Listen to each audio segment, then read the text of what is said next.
Hi guys, and welcome back. Right, today I am making something super useful. It's functional, you can use it round the house, you can have it as home decor, you can have it as a tool.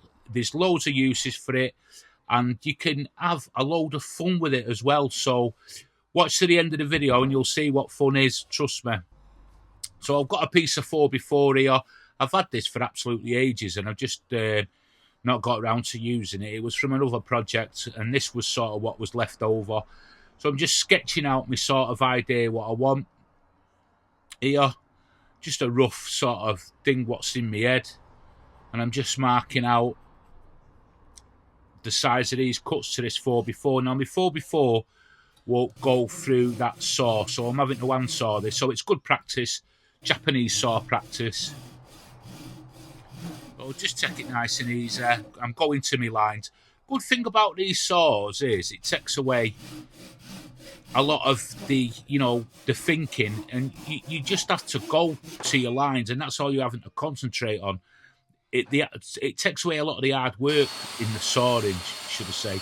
So I'm just ripping some bits of scrap down now to the relevant sizes that I need.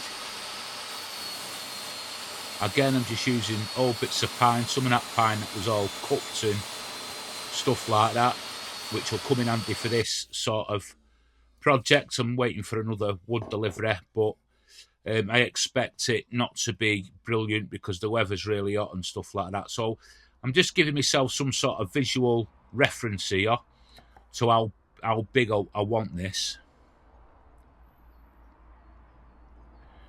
And I sort of got it what I want. And I'm just marking out there for some more cuts. There's just a lot of fiddly bits with this, but it's not an hard. This is really beginner friendly.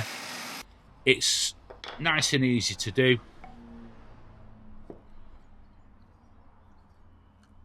So what I'm doing with this, I'm just cutting all my parts first, making sure I've got all my dimensions correct before I move on.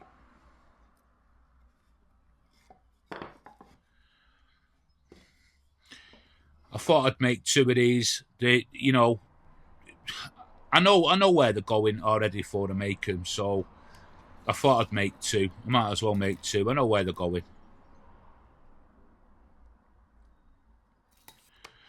And again, this would be ideal for selling on the online selling platforms, craft fairs, that kind of stuff.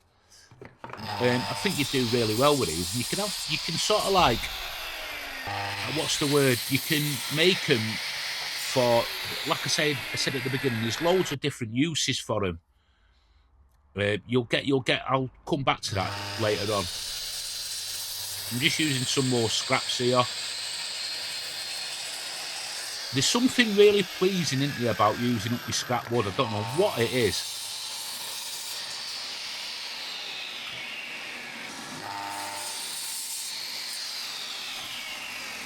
And that there I'm just using, it is 28mm Beech Doweling.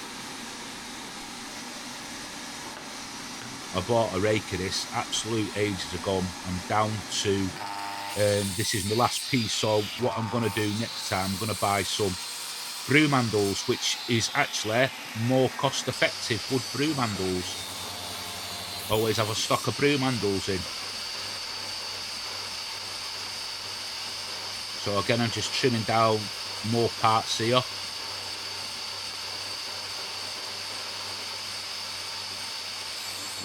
Just be careful round the table saw, any saws, just be careful. I'm just doing a bit of marking out.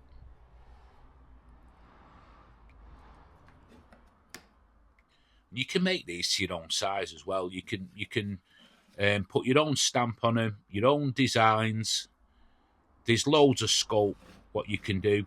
Here I'm just sort of like putting a little design feature, see if it works. It doesn't matter if it doesn't work, but it's just something I want to try and be a little bit different with.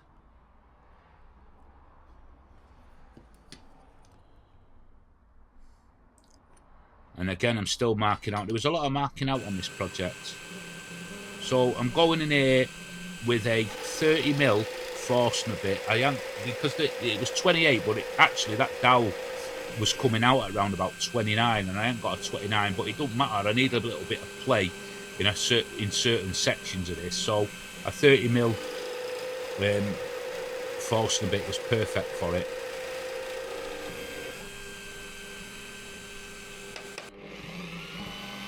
I'll do a bit of a review on that drill press as well at some point. I absolutely love it. The chuck's not that good. I don't like the chuck on it, but that just might be me. But the actual drill press itself is absolutely amazing. For hobbyists and DIY and all that kind of stuff, and it's got like loads of range on it and stuff. It is really good. Plenty of power, laser, you name it. And there's a future video coming on that where I make a base for it. I'm going to make a, like with a different type of fence and stuff. So that's 2 videos really, but you know,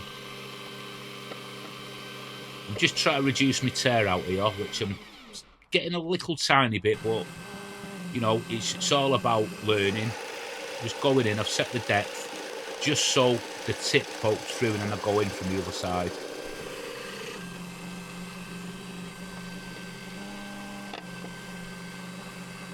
Don't know if you can see that hole where it just popped through. And that one's perfect.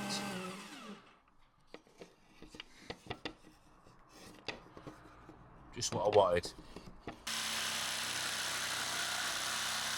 Bit of jigsaw action, and I have now got my work holding with this bench set up correctly now, so this makes a vast improvement, so I'm really happy with that.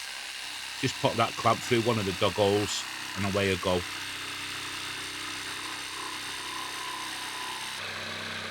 And it helps with the accuracy as well. You know, you're not just having to hold it with your hands, you're not having to sort of watch your hands. You can use your hand as a guide instead of having it to hold the workpiece. So I'm just rounding over the edges here. Just using a bit of the dowel just to mark it. You can use anything.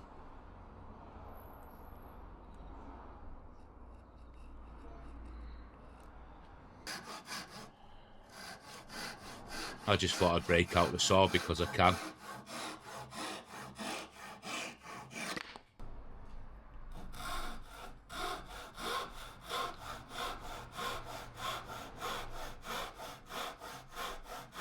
The project's not perfect, but it doesn't matter. It doesn't matter if it's perfect. But yeah, it works really well. And again, I'm just going in with a sander now just to clean up those edges, making sure everything's nice and neat and slick looking.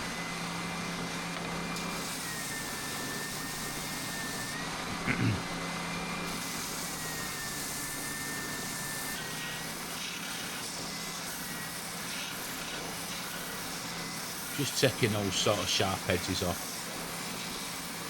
and cleaning it up at the same time.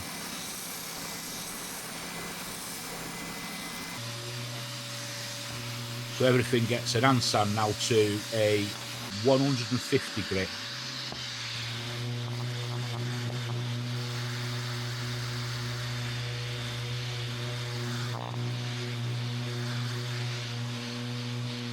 The dust extraction on this sander, but when it's hooked up to the shop vac, it's absolutely amazing.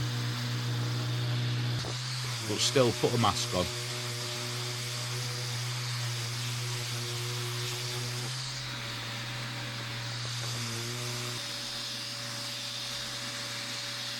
And the smaller bits, I just hold the sander up and just simply run it over the sandpaper.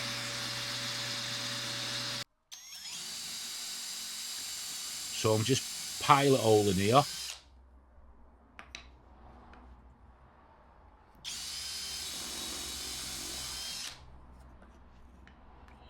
Just taking my time to make sure I'm not going to make any mistakes. I've just got a block at the back of it. It just helps with doing it this way.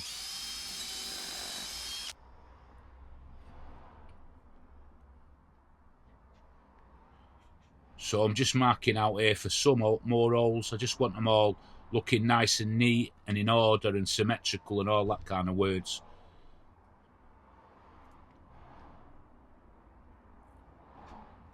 You don't have to go to these lengths, but it just makes your project stand out more than the next guy's if you just take a bit of time, care and attention. It doesn't take you that much longer anyway.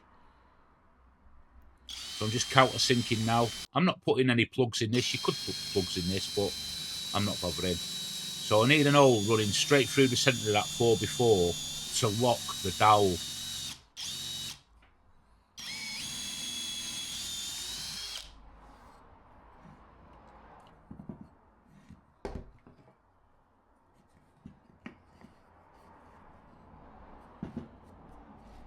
Fits perfect. There she is. Come and do a bit of stain. The stain department's arrived.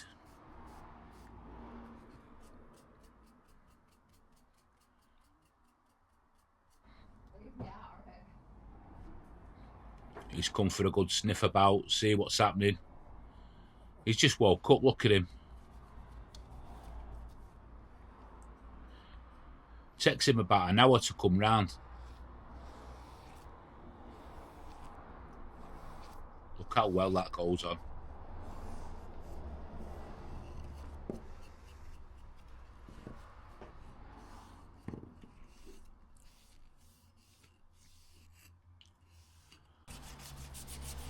And now, after it's dried, I'm just going to sort of rough it back a bit just to get the grain to sort of come through that stain. It just gives it that extra dimension. And that's on every part as well.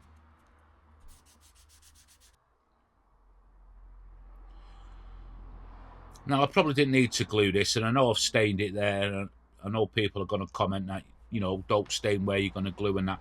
This was just to sort of hold it in place. You know, just to give it that little bit of extra something.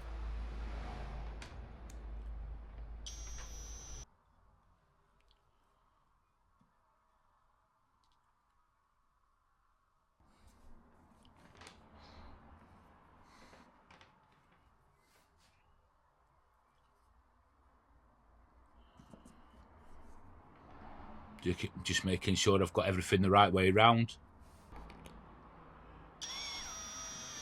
And I'm using 35mm torque screws there.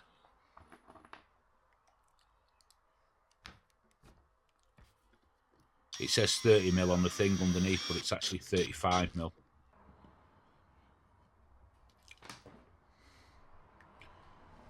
So now it's a bit of assembly time.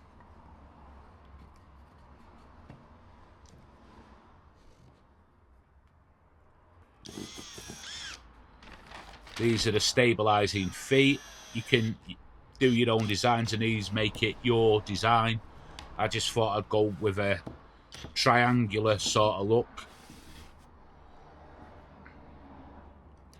Maybe what I should have done is plugged over them. Looking at them now, or back on the video.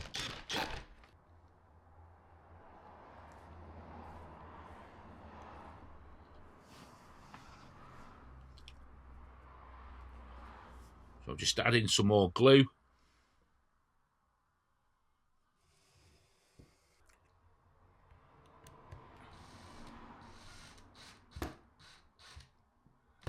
And away we go.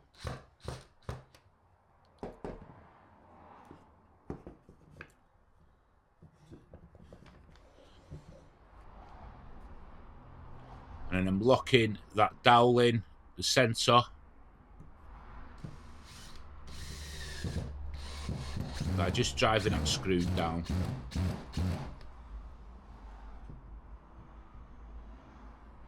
And that's sort of my little way around the fact that my dowel were right for the size for me forcing a bit.